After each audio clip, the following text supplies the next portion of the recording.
Good morning. Welcome. My name is Angela Luton, and I am a child protection specialist with KidCheck. And I'm glad that you could be here with me today to kick off this two-part web series on predator-proofing your organization. So before we get started, a couple of housekeeping details that I wanted to make sure I mentioned. I have with me today Alyssa, and Alyssa is monitoring chat. She also will be collecting all questions for Q&A that we'll save for the very end of this presentation. And normally I like to take questions while I'm presenting, but because we have so much information to go over today, and because we've got a lot to share, I want to make sure that we get through the material, and then we'll take all questions at the end. So if your question pops up while I'm presenting, make sure you put that into chat so that Alyssa can go ahead and capture that for the very end. And once again, thank you for being here. This is a topic that is near and dear to all of our hearts here at KidCheck, and we're excited to be able to share the latest information with you. So let's go ahead and get started. I'm going to turn off my webcam so you don't have to see me. And we're going to go on over to the next slide.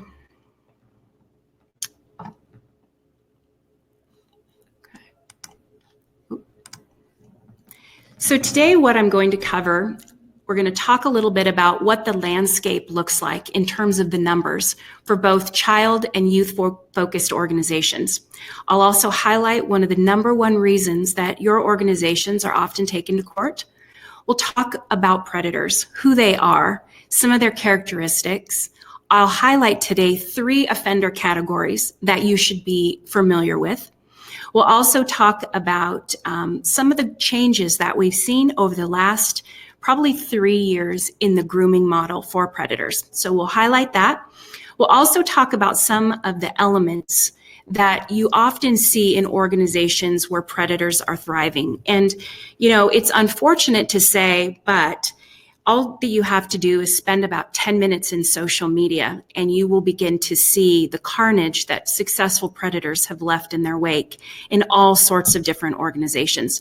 And I know with us today, we have educational institutions. I know we have houses of worship and children's ministry and gyms and just all kinds of different organizations. But today, this information will apply across the board. So I may highlight different examples for different organizations, but know that this information is completely pertinent to your environments. Lastly, we'll talk about victim identification, and then I'll go ahead and wrap up and highlight a few things as to why you probably want to attend or make sure you get the video, the link for the replay of part 2. So let's go ahead and get started. Let's talk a little bit about the numbers. So I've highlighted just some of the statistics that are really important. One thing that I really wanted to highlight for you is the top 2. I mean, we have close to almost 1 million registered sex offenders in the United States alone. And, you know, 100,000 of those will fail to register each year. But the thing that is most interesting about these numbers is that what you'll find on the victim side is that less than 10% will ever disclose their abuse, which that means we will rarely hear very many stories.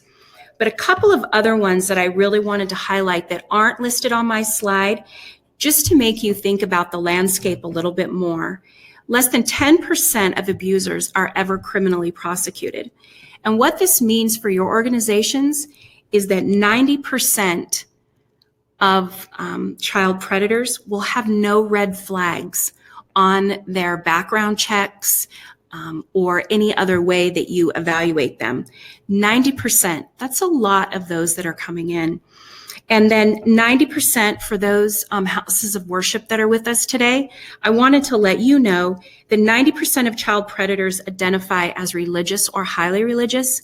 They also, 75% of them attend church regularly. So you really want to make sure that you're keeping your eyes and ears open and understand that we do have a situation where we need to be really aware of some things. So those are the numbers. Let's go ahead and move on. So who are they? One thing that's always shocking, I've been teaching on this topic for a very long time, and still to this day, we continue to see no actual stereotype or profile associated with this. We do have an increase in female predators.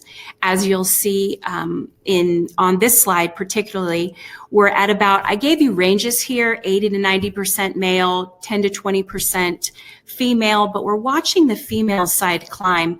And I've seen some numbers as high as 60 and 40, just depending on a lot of other factors. So I really wanted to highlight that we're not just stereotyping males anymore. We're talking about females and males and being a little bit more equal. Young and old, often those that you find in houses of worship or different religious institution, they feel that their callings are so pure and so God-driven that the rules don't apply to them. You'll also find predators in a lot of different positions of authority, or those you'll find that climb very high very quickly. And a lot of that is due to becoming more accepted. The more familiar predators become to those in your organizations, the less likely they are to be called out on any behaviors. So one thing I want to highlight with this slide is I have a few predators up here that are listed, and a couple that you'll see. Normally, when I've presented in the past, I just have a slide with people's faces, and what I ask people to do is to set everything aside in their mind to really look at these pictures and to see if they can actually pick out the predators. And oftentimes I'll get, really interesting feedback on that, or we know Jared down in the corner, Jared from Subway. We know his history, and he's obviously a high profile one. But some of the other ones that you see here, we have a beauty queen, we have a cheerleading coach, we have a kindergarten teacher who they found over 4,000 files of child pornography that she produced in her classroom located on her hard drive at school. So we're starting to see, the predatory behaviors really come from all different types of people. Once again, I do want to highlight for you that oftentimes familiarity really does breed false assumptions. And the purpose of this slide is to sort of erase those false assumptions in your mind. I also wanted to highlight some other characteristics that are often found with predators, and that is intelligence. They're often highly intelligent, risk takers, very intuitive. We'll talk about that intuitiveness when we discuss victim identification. They're opportunistic, and oftentimes prior to being outed or being caught, people will attach adjectives like attentive, kind, resourceful, respectful, things like that. They almost appear to be as if the perfect volunteer or the ideal employee. And so I just want you to keep those things in your mind as we begin to talk a little bit more in depth about this. So our first offender category, I'm going to highlight 3 for you today that if you are a leader in a child or youth-focused organization, you want to be really familiar with these. Now, the first one is a stranger. And that is someone who has, as you can see on the slide, very limited interaction with a victim. They're really the smallest category. They really do focus on perceived authority or domination or control, those types of things. And they really do work, in essence, to convince a child that they're not a stranger. So here we have this first category. And like I said, for most organizations, this first category of stranger does not apply, but I wanted to highlight it just for your general knowledge. Category 2 is an acquaintance. And this is where you're going to find people who are often not related to victims, where these are the highest percentage that you will encounter for child-centered organizations. They groom to lower inhibitions, which means they spend more time establishing their presence, bringing down barriers, building up trust. And a lot of that comes in parallel with the increase in control. Oftentimes, with this category, you'll find that there's a lot of attention paid to a child, or gift giving, or attentiveness, things like that. And so this trust is really plays a huge part in this category's ability to be effective. And then we want to go into the third and final one. And this is always an interesting one to talk with people about, the intrafamilial offender. And usually they are related to the victim. They really work to get access through abuse and silence and intimidation, things like that. Oftentimes you can spot this in interactions between younger children and older siblings or things like that. So it's really something to be aware of. They do tend to have younger victims across the board. And there's always this really intense interplay between trust, authority, and force. So oftentimes we do find a lot of intimidation and threats along with this category of offender. So those are the three offender categories. I'm sorry that I don't have time to delve into a lot more detail with them today, but I just wanted to make you aware and just more educate you on the types of predators that we often deal with. So next, let's talk about changes to the grooming model. And I wanted to spend a little bit of time on this because I think it's an area that we've seen the most change in, at least I have. And I've been doing this now almost 7 years. And over the last few years, we've just started to really identify some different behaviors. And I wanted to really highlight those. But the first thing I want to talk about is the definition of grooming. And I want to call out that grooming can happen not only to vulnerable children, but it can also happen to adults.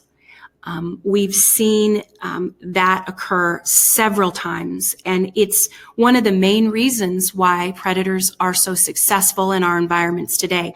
But we'll go back to that.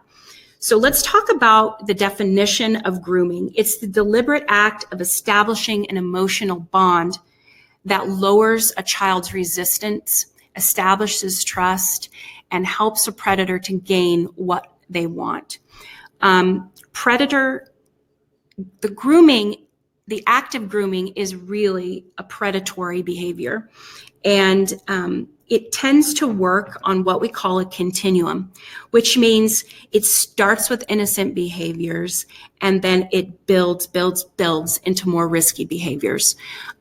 We often see grooming stopped by children who exhibit being uncomfortable with touch and things like that. That's the whole purpose of grooming, is for a predator to feel out a victim, to see how far they can go, to see what more needs to be developed in terms of introducing more risky behaviors. So, we know that as, the goal is to really blur the lines between appropriate and inappropriate behavior. And as they start to head more towards that inappropriate behavior, the door really does open for more risky things like sharing of pornography, dirty jokes, watching videos, things like that. So you just really want to be aware of that. But unfortunately, successful grooming really is responsible for a lot of what we see in terms of predators infiltrating organizations. So let's go to the first one. We talk about building relationships over time. When I started doing this, I really believed that predators were after an instant sort of gratification, and that that would be sort of their ultimate goal. What I've learned over the years is some predators will wait 2, 3, 4, maybe more years if it provides them additional access to children. So the grooming piece of this and access really starts with building of relationships. And that's a little bit different than what we've seen before. In times past, grooming was really only associated with the victim. We don't often talk about how predators groom entire families families, boards of director, those in authority, how they will do what we call teaming, which means they will actually find people within an organization to do their bidding or to support them and their behaviors. And so those are some things that we're seeing that are a little bit different. We're also seeing predators thrive where they're in leadership positions, where there will be no questioning. We also find that in a significant amount of conformity studies, we see that very few people will publicly disagree with a majority opinion. So what that creates is a very, very welcoming environment for a predator who sits within a leadership position. So be aware of that. We're also now starting to see predators befriend other predators. And I'll talk a little bit more in detail about that, but it's very interesting how oftentimes you will see adult groupings of predators together now, which is something that we haven't seen in the past. They often work in groups of 2 or more. And you know, this is an interesting one because I was sort of skeptical about that until I started reviewing cases over the last few years, especially in houses of worship. And what they found was that a huge percentage of the time, if you have one predator, you're going to have at least 1 or 2 more within your organization. So it's really something to be aware of. The last 2 are sort of shocking. Online education opportunities. This actually, I have an example to share with you of in my own backyard. Recently, within the last 6 months, we had a boy, 18 years old, was arrested and all of his computer equipment and everything was confiscated.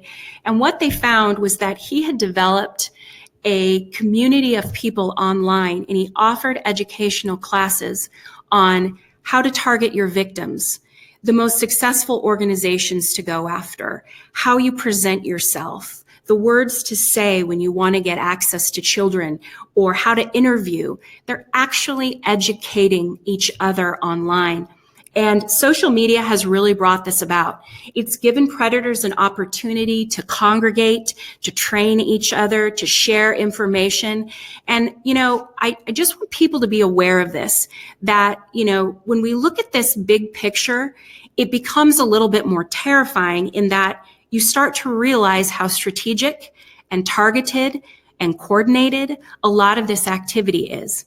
And so for those who may never have paid attention to these things, I really encourage you, if you are a leader in a child or youth-focused organization, to really begin to learn a lot more about this, because it will help you to identify things, namely. But social media has really created just a very easy atmosphere for teaching and for all of them sharing their information. So let's go ahead and move on. Angela? Before you move on to the next, would you please define grooming again? You gave a great definition of what that is. We had a question on that. I think that would be helpful. Thank you. Absolutely. Thank you, Alyssa. So I define grooming as the deliberate act of establishing an emotional bond with a child to lower resistance and to ultimately accomplish what it is you want to accomplish. So I highlighted that predators work tirelessly to build trust, to bring down barriers, and to really create more of just this toxic trust where a child won't question what's happening. And so that is my definition of child grooming. I also highlighted that it's a predatory act. And I also highlighted that it is in a case where it works on a continuum and predators work to identify and engage individuals, really to manipulate, to get what they want. So I hope that answered the question, Alyssa. If it didn't, please let me know. But that, in terms of, are the definitions that I speak to on the grooming side. So method and prevention, and I always tell people, you know, knowledge is really power. And in part 2, we'll delve into this in much detail. But I really wanted to give you a picture of how things work with predators. So we highlighted the 3 offender categories, and within those categories, you often see the methods of leadership or authority, trust, deception, those types of things, force and threats. And in order to utilize those types of behaviors, there are two things that they have to have. One is access and the other is control. And what we see when they gain access and control, we often find the victimization or the silence, the intimidation, those types of things. So how we prevent this model from playing out in your organizations is that we talk about policy. We'll do that in the second part. We talk about protective measures. Those are so important that you learn those today, because the measures that we roll out today are very different than even what they were a year ago. And so I really want to educate you on those protective measures. The second thing I want to highlight, if during these two webinars, I want you to take away one thing. It's that everything you do in terms of a protective measure or a policy should be centered around decreasing isolation and increasing accountability. And you'll find this being done by various different guidelines. We often talk about the rule of twos. We often talk about, bathroom guidelines. We talk about, just those types of things. But if I can get you to remember one thing out of both of these presentations, it's the importance of always working towards decreasing isolation and increasing accountability, because predators really depend on those two things being out of balance, in order for them to be successful. When we focus on those, we find that we have not only an increase in safety, but we have a huge reduction in the risk of abuse. So, like I said, I will delve into detail in part 2 with that, but I wanted to show you this model. And the other thing, usually by this time, people are thinking to themselves, goodness, how do we even stop this? How, it seems overwhelming. I want to let you know one very key point, and that is research and time has indicated that predators' behaviors are two things. They're highly predictable and they're often repeated or repetitive. So if in fact you can educate yourself on those behaviors and you can begin to look for those predictable and repetitive actions, you will set yourself up to be able to identify things that you normally would never have seen. So there is hope. There's always hope. And that is one of the keys, is that you start to begin to understand these predictable and repetitive behaviors. Because oftentimes, I didn't get a chance to go into it on the characteristic side, they very rarely ever deviate from an established process.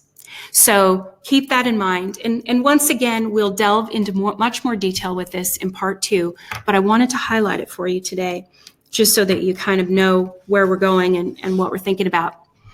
So let's move on to the next slide. Common environments where we see predators thrive. And oftentimes, I've seen what I refer to as safety breakdowns. So there are some very common elements that you'll find in organizations where predators have been successful. And the first one I want to, as we highlighted in the last slide, predators will look for organizations that provide lots of access to children very easily. Unrestricted access. That is what they look for. But here's the thing. Rarely do they look for a challenge. It takes too much time. They don't want a challenge. So the more challenges you can provide, the more barriers that you can establish, and the more policy and things like that, it dissuades that activity. So keep that in mind. Predators also count on privacy. I think I highlighted that with the last slide. Privacy, isolation, unrestricted access, lack of control, all those things are how they will evaluate your organization and whether or not they can get, easy access to kids. So keep that in mind. So in these common safety breakdowns, and I've termed these as environmental elements where predators thrive. Isolation is a key thing. If you have no policy defined that states an adult will never be alone with a child, you need to do so today, because that is the number one thing that predators look for. Are there any policies? What are they going to say to me if I pull a child out of a room or away from an activity at camp or wherever that might be? You know, do they pay attention to isolation? Do they even see me trying to isolate a child? Isolation is a key thing because that promotes privacy, and that's the areas where we see the most abuse occur. Lack of screening. I cannot belabor this point enough, that screening those who get direct access to children and the importance of it. And, you know, I have this really interesting, I'll see if I can weave it into the second presentation, but it talks about the screening steps from like 2000, I think it was like 2014 on up to 2020. And you start looking at where it begins, you have maybe 2 or 3 steps that people did back then to evaluate those that they were giving direct access to children. And then as we, you know, as the years go by, you see a few more. And then here we are in 2020. And what you find is a very long list of screening actions or guidelines that organizations should go through. And we'll talk about those in part 2, but that is a very, very key thing. And once again, I want to tell you, when I'm talking about screening, I'm talking about screening those that are given direct access and control over children. So we'll talk about that later. Oftentimes on the safety breakdown, we see a lot of secrecy or a lot of organizations where there's not very good communication between those overseeing the children and leadership. Or it's very hush-hush about what's happening. Oftentimes, we see a lack of policy that's often communicated to parents, which I consider to be secrecy of, you know, certain people in leadership or certain people in different positions have unrestricted access to your child. They can pull them out of a classroom. They can spend time with them alone at an offsite activity or a camp or a fitness facility. And the parents are never told. And so those are the kinds of things where you see secrecy abound. And those are the kinds of things that you want to eradicate. You want to create an environment that is transparent and open and promotes really solid communication between all levels of your organization. That is a huge thing. I've also belabored unrestricted access. I don't really need to talk about that anymore. But if you are in, and we see this a lot for houses of worship in more established and venerable denominations, where a lot of times those in leadership have unrestricted access, and parents don't even realize that. And so you want to eliminate that. You want to get rid of that because parents are getting smarter. They're starting to do research. They're finding new questions to ask for organizations that they evaluate, whether to attend or to become a member of or where to spend money. And so that unrestricted access is just no longer should be available to anyone, no matter what their title or position is.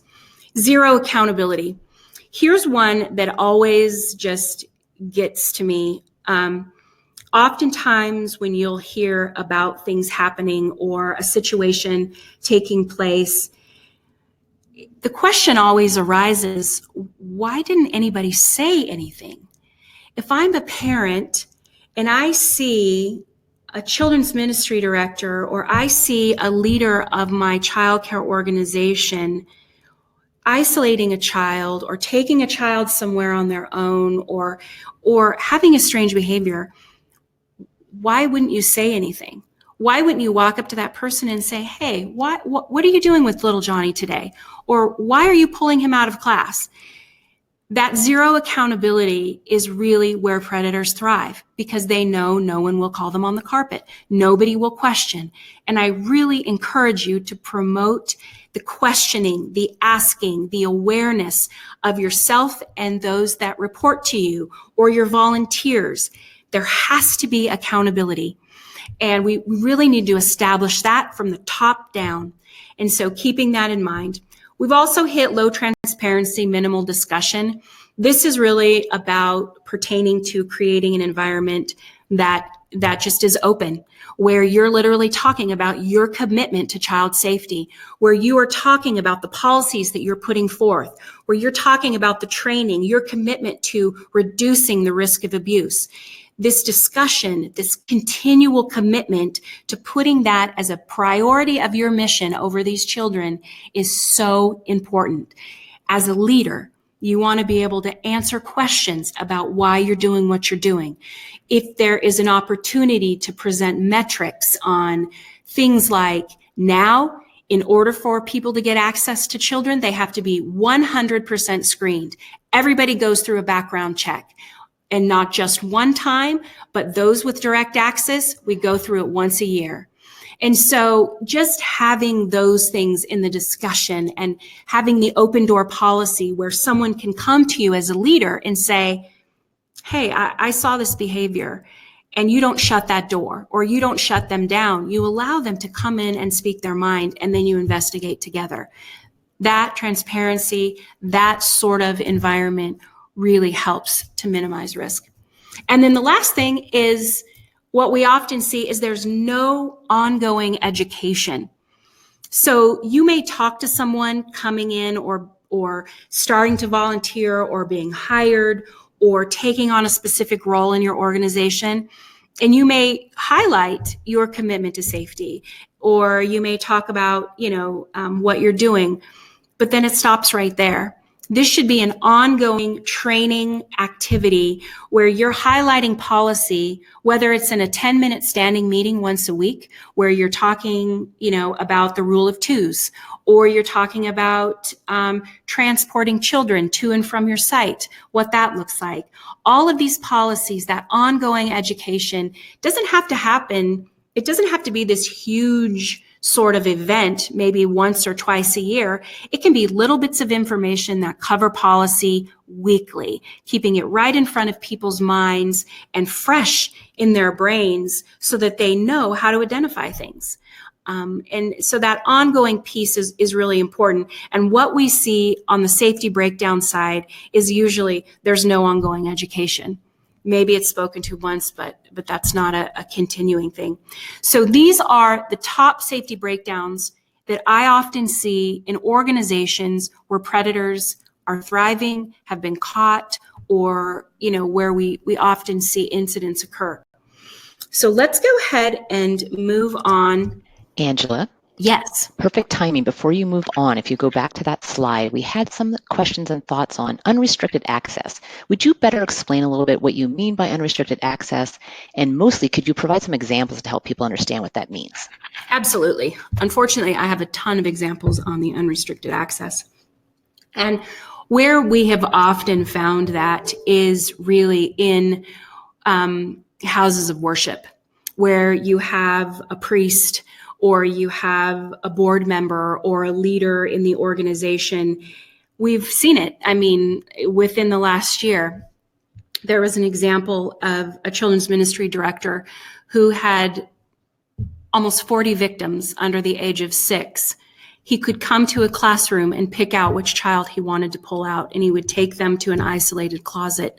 Never once was a parent made aware that somebody other than themselves were taking their child out of class. And these children had no idea what was going on. And oftentimes that unrestricted access for people in leadership to children is where they can walk into your organization, whether it's a board member, if you're a professional childcare organization, or you're, a fitness facility, and you have someone who is up the chain in leadership. Can they walk into your children's area? And can they say, you know what, I'm going to take little Johnny out. I've got some questions for him. Or little Annie, I've got some things I want to talk to her about. I'm going to just pull her out here. That's what I mean by unrestricted access, where there are no guidelines that state no one under any circumstance is to be alone with a child, regardless of their title, regardless of the position that they hold. That unrestricted access needs to be eliminated. And unfortunately, it's in the culture of a lot of houses of worship or specific established denominations where nobody questions the pastor or the priest or the youth leader or the ministry director. That's what I mean by unrestricted access. Does that answer it? I hope. Yeah, I think it does, Angela. If not, we'll let you know. Thank you. Okay, perfect. All right. Victim identification. This one is really important from the aspect of, if you bring together some of the characteristics that we talked about with predators in terms of being opportunistic, highly intuitive, good listeners, very observant, you start to begin to understand that victim identification is what they specialize in. I sat through a predator interview many years ago, and it never left me with what he shared. And this particular predator always succeeded with children's choirs. He had been convicted 8 times. He had gotten out on good behavior. He was educated in both graduate and undergraduate in music and music theory from well-established colleges. He grew up in a Christian home. He was very active with different youth groups, boys and girls clubs, all kinds of different things.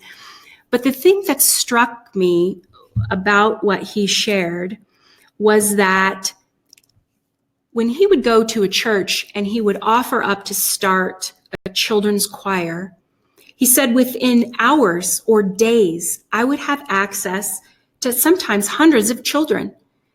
He would get into a room with these kids, and within less than a minute, he knew exactly who his victims were.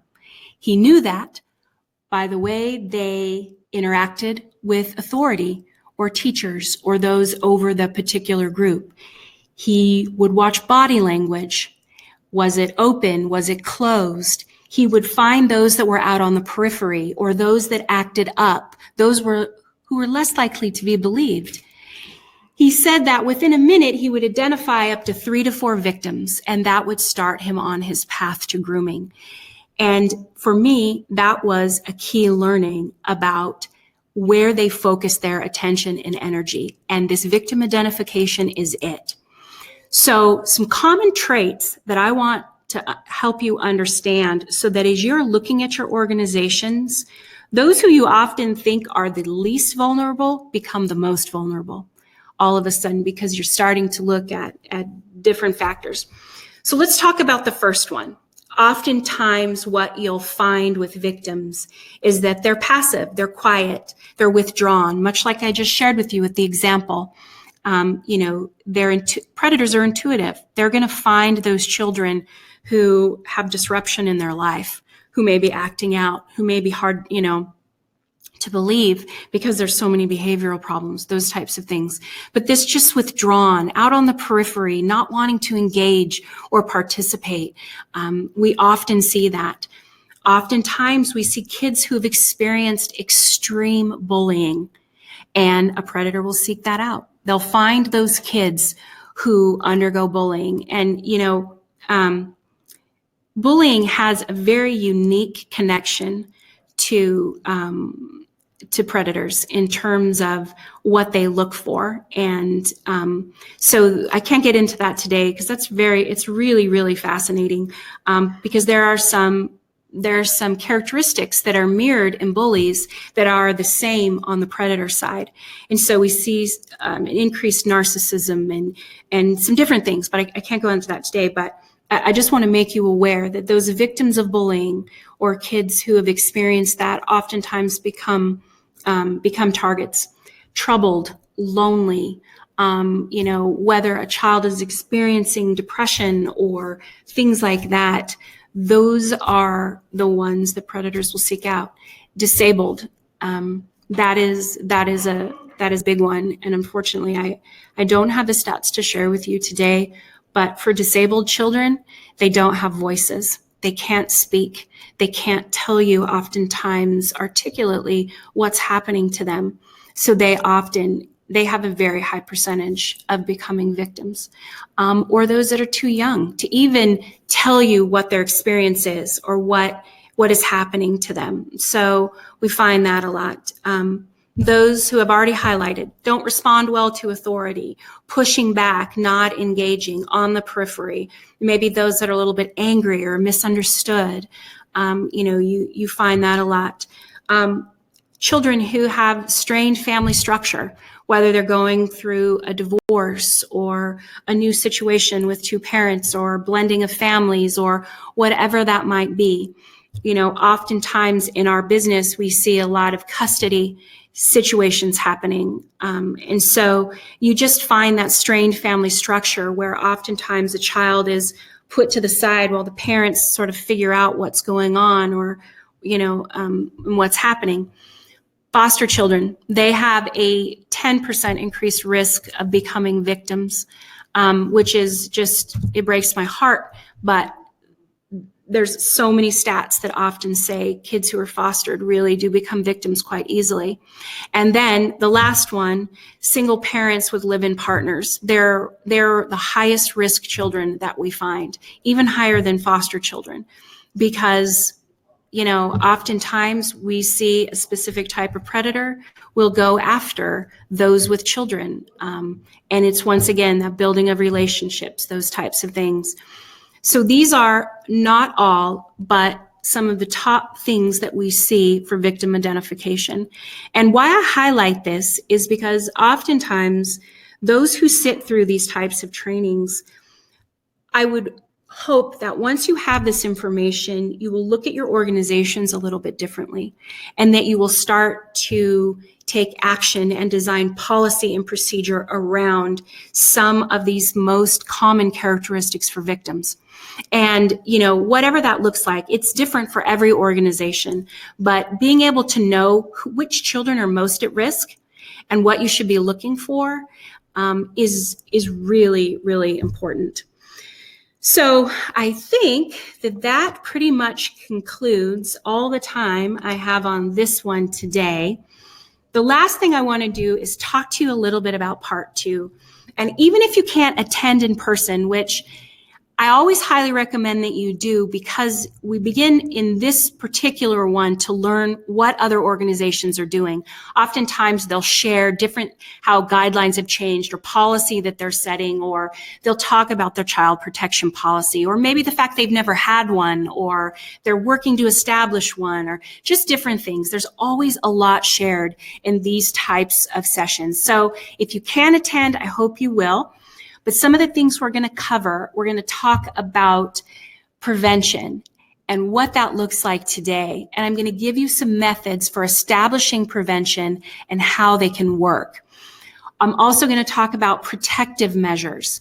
We're going to go over some of the screening conversation in a lot more detail. And we're going to talk about what you can do in today's modern world with, protecting and how you set those up. And a lot of that stems around screening and interview, in addition to background check, but also, going after and really listening to those who are, who've worked with this person before in the past, references, both organizational and personal and things like that. So we'll really get into that in detail. We'll also talk about reporting and response, because there's a ton of confusion and every one of us comes probably from different states. And so I just really want you to be aware of what reporting and response looks like in your states. So we'll talk about that.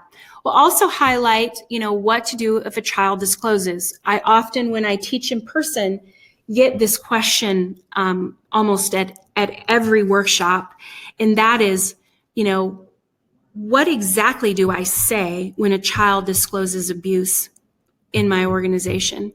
And that's really important. And I will tell you that, the first 3 words out of your mouth will either break that child or they will give them strength to continue on. So we'll really talk about that. We'll also talk about support guidelines. And support guidelines are important from the mere fact that I saw a stat a while ago, and I'm speaking to houses of worship that are with us today, that 2/3 of the men and women that sit within your pews during the week have been violently sexually abused before the age of 18. 2/3. What that means is that you have a lot of survivors with parents, guardians, attending your organizations, and now bringing their children to you. It is so important for the healing process of these survivors to know that there are support, protection, and preventative measures put in place that possibly weren't available to them when they experienced their abuse. And so those support guidelines are not just about helping your survivors to heal. They're about establishing your organization as a place that welcomes those survivors to feel safe when leaving their children. And if that doesn't build loyalty and help increase engagement and conversation, nothing else will. So we'll talk a lot about that. So that's everything. I know it's a lot of information, and I appreciate you staying on for as long as you did. And so I think now let's go in to the Q&A. But on this final screen, I really want to highlight some ongoing safety resources for you, because I hope this won't be the only time that you investigate this or that you become more curious about how your organization can better protect children. So I've got on these safety resources, of course, there is a plethora of information out on the KidCheck blog. We've also got a ton of free downloads for you. Highlighted in this picture or on this slide are an emergency instructions booklet or guideline that is something that you can customize and print out and hang on each door of your classroom or organization. It's just such a great tool. I always like to highlight that one. You can also join our growing social community, where we're always sharing out tips and tricks, the latest in information, all kinds of things that have to do with the ongoing protection and of safety. We're on Facebook, Pinterest, Instagram, Twitter, wherever, we're all over out there. And then the last thing is, if in fact you need help with establishing things like a child protection policy or training and guidelines, we often mention Plan to Protect, which is an organization out of Canada, but they have a big presence here in the United States now.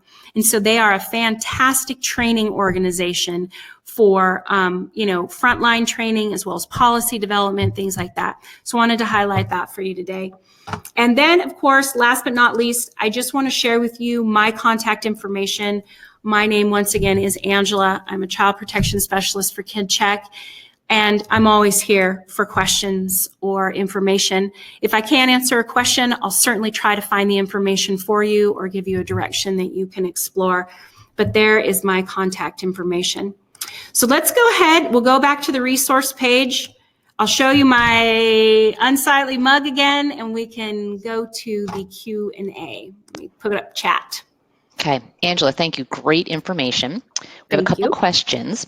Yes. One area I'm going to give you the question in a moment. There's been some discussion on it as well. So as you understand, in the church atmosphere, a lot of times it's really hard to have as many volunteers as you need.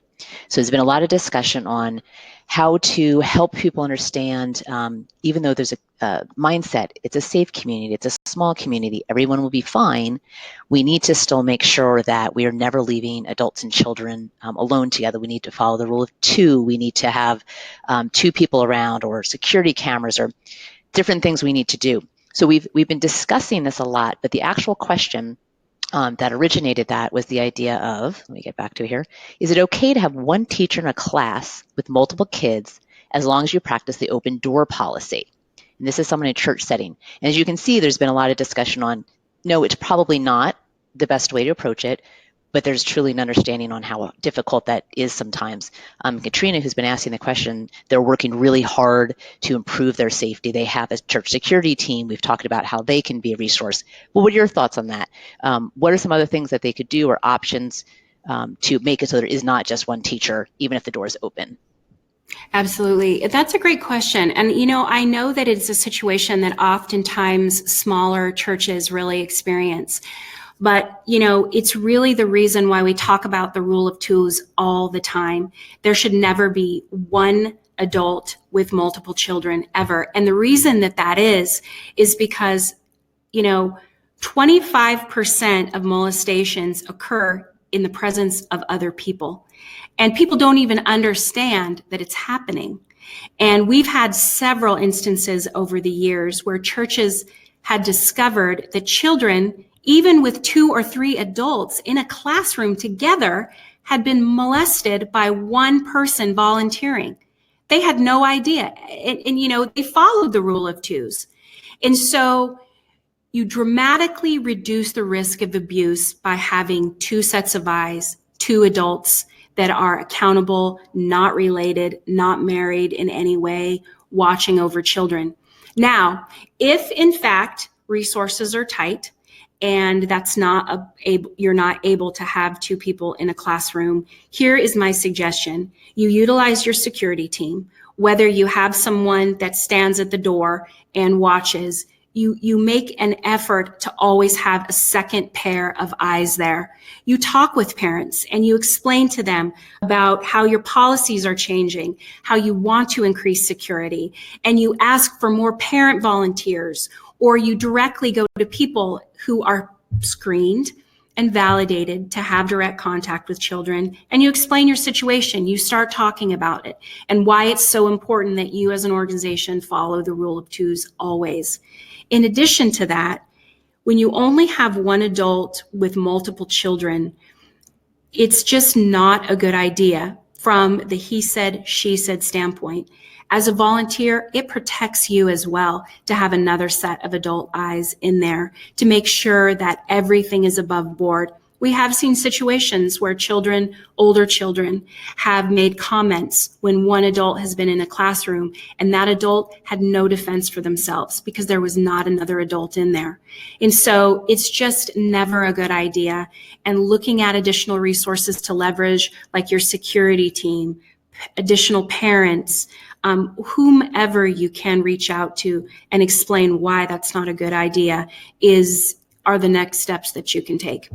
However, if open door is all you got, hopefully you can augment that with some additional resources, but just really do the best you can and explain why. I mentioned early on, as a leader, you have to be able to answer the questions of, these are the actions that I'm taking. These are the reasons why. This is the outcome that I want to produce. Always be ready as a leader focused on increasing child safety to answer those hard questions. Whether it's to a parent, leadership, volunteer, whomever, you want to be able to answer those questions. Okay, Angela, great. We have a couple others, but on the same, I'm going to skip a couple people. So if you see that I didn't get your question, it doesn't mean we won't. There's just 2 that came in that are very tied to what you're just talking about, Angela. Okay. And one is from Vicky, due to peer-to-peer abuse, what do you recommend for sending kids to the bathroom? We've tried sending a friend with the child, sending a youth, sending an adult, sending the entire class. What's the best method? So for peer-on-peer abuse, once again, we've seen those numbers increase pretty dramatically over the last 3 to 5 years, double-digit increases in peer-on-peer abuse, and that certainly tracks well with some of the profiles that we've seen in predator characteristics. But bathroom guidelines are really important, and oftentimes I've seen lots of different situations where you have a single stall bathroom or you have a multi-stall bathroom, or how that works. And what we always encourage people to do is,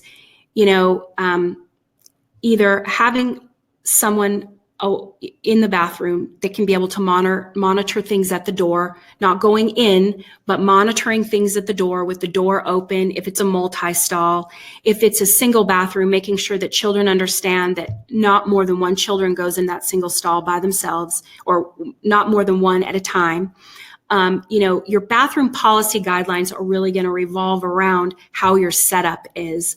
But the more eyes on it, we've also seen situations where security team will be called in terms of transporting kids to the bathroom. They will often, hang out around outside, making sure that nothing's going on while the teacher stands at the door and directs kids in and out. It just really depends on those guidelines. But once again, the goal is to, whatever guideline you come up with, whatever your stall setup looks like, reducing isolation and increasing accountability. And the only way you can do that is by having a few more sets of eyes or more coordination or a set policy. So I hope that answered it. And another question related, which you've semi just answered for the first one, but I'm going to put it out there and see if you have anything else you'd want to specifically say. This one is, what about helping little potty training kids in the bathroom? Should a stall door be left open? Yes, always. If you're working with children who are potty training, once again, a lot of organizations have the guideline of men are not allowed to work directly with potty training children, those types of things. And it's just dependent upon your organization. But what we have seen is that those individuals who do work with this, the stall is always open. There's always a way for the child to see out. The rule of twos responds well to that, where you have an adult helping a child in a stall, an adult standing at the front part of the bathroom, just getting the more accountability on that situation, the better. And we've even seen, where organizations have actually installed bathrooms within preschool rooms so that preschoolers or those potty training aren't venturing out into the regular bathroom area. So yes, the more eyes, the better, and always open door. Okay. Moving on to some stats. You had provided a 2/3 stat. Kimberly was asking if you could please restate what that one was. Because you're saying 2/3 of the people. 2/3, yes. So for houses of worship, I had read a stat, it's probably been 4 or 5 months ago, that said 2/3 of the men and women who attend church every week, 2/3 of those people have experienced violent sexual assault before the age of 18. So those individuals now are having children, and they're turning their children over to organizations, and what they're looking at are very different in terms of how they evaluate organizations, what they look for. They're asking the questions like, do you have a child protection policy? Do you follow the rule of twos? How do you screen those individuals who get direct access to children? We're starting to see those parents ask very different questions because perhaps those safety procedures weren't provided to them when they experienced their abuse, or there was no sort of there was no thought given to that. And so you have a lot of survivors within pews on Sundays and Saturdays or Wednesdays or during the week. And so being really cognizant that the more policy and procedure you put forth on safety, the more they're able to step forward and trust in leaving their children. And we've also heard from survivors of abuse that it helps them in the healing process to know that their children are protected and watched over and covered in care. So I hope that helps. Okay, we have 2 more questions that I'm going to read through, and if everybody has other ones or anything else they want answered, please put them in the chat. We're getting close to the end of our hour. The one specifically here, Angela, is from Lindsay, and it's a question on, can you give them the source of the stats so they can cite them? And I'm almost wondering if it might be easier for you, Anches, however you feel like, if I put your email address out and Lindsay could say, hey, here's some of the stats that I really like that I'm wondering what your source is. Sure. Or if, sure. Is that the best way, or because Yeah, that's the best way because, I pull stats from lots of different organizations all the time. I'm always watching them year by year. So yeah, just give Lindsay my email address, have her shoot me an email and tell me specifically which stats she wants sourced, and I'll send her back those. I'm happy. Okay, great, thank you. Next question is, let's see, what suggestions would you have? We're starting to see grooming behaviors in a minor's behavior within the ministry. Can you repeat the question to me again? Sure. My brain went a little fire there. Okay. Within a ministry, they are seeing grooming behaviors starting in a minor. So they're seeing behaviors that a minor's having about the grooming type of things that you've been talking about. What suggestions do you have on how they should approach that? So that is a fantastic question because one of the characteristics that has really changed, I didn't highlight it on the slide, but I usually do in these presentations, is that you're exactly right. It used to be that we saw grooming in adults between the ages of 18 and 34. And then it switched and it went from, 14 to 18. And now we're seeing grooming behaviors in children as young as 6 to 8. And so there are various ways to approach it. One, of course, is to just have an open and honest conversation with the child's parent in terms of the behavior that you're seeing. The other thing that I would highly recommend is to keep record of exactly what you're seeing on what date and any factors that may have influenced that behavior that day. That really helps you to sort of put together a picture that is sometimes a little bit more understandable to a parent, especially if there's a custody situation happening. You want as much detail as you can possibly have. But before you approach the child, I would certainly have the open conversation with the parent on, these are some of the behaviors that we have witnessed. These are the reasons why they concern us. Or sometimes there's language associated with the behaviors, or there's acting out. Getting further information from the parent is really, really important as well, because there's a whole picture that you need to create and you're only seeing half of it. So bringing the parent in, having detailed information to share with them, explaining why you're concerned, and asking for additional detail as to where these behaviors coming from is really helpful. In addition to that, if you're continuing to see this ongoing grooming behavior take place, you will need to set up new policies and procedures that are communicated to the children as well as the parents.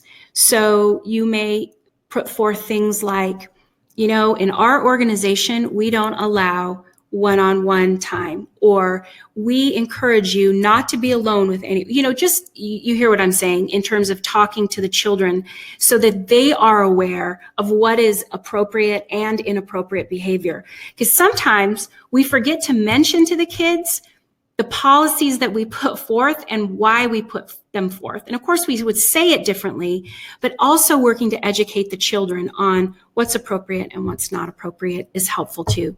So chat with the parents, keep your records, be able to answer your questions and ask questions, and if need be, put forth new policy and procedure to protect those children who may not even understand what's happening with them. Okay, so we are at the hour for the webinar. There's no more questions in here. I am going to provide the link one more time. You can copy and paste it for part 2. And do know that that link for our second webinar, which is next Wednesday, will also be in the email that you'll receive later today or tomorrow with the replay of this webinar, but we're hoping that you guys can join us. But Angela, unless other things you wanted to provide or information to share? One thing I also wanted to talk about is I don't get to delve very often on the peer-to-peer abuse thing, but I really wanted to highlight that out on the Kid Check blog, we do have a great series on minimizing risk with youth. And if you are in an organization that focuses on youth, go out and check out that series because it really does provide a tremendous amount of information. And I'm sorry that I can't hit youth as hard as I would like to hit it, but I have to be more general. But that information is out there. So, it will get you started. And I'm always available as a resource to you. So please feel free to try to connect with me at any time. And thanks again, everyone, for being here. I'm so glad that you're taking this seriously and that you're taking steps forth to help reduce risk. So take care. Thank you. Thank you, Alyssa. Thanks, Angela. Great job. Thanks.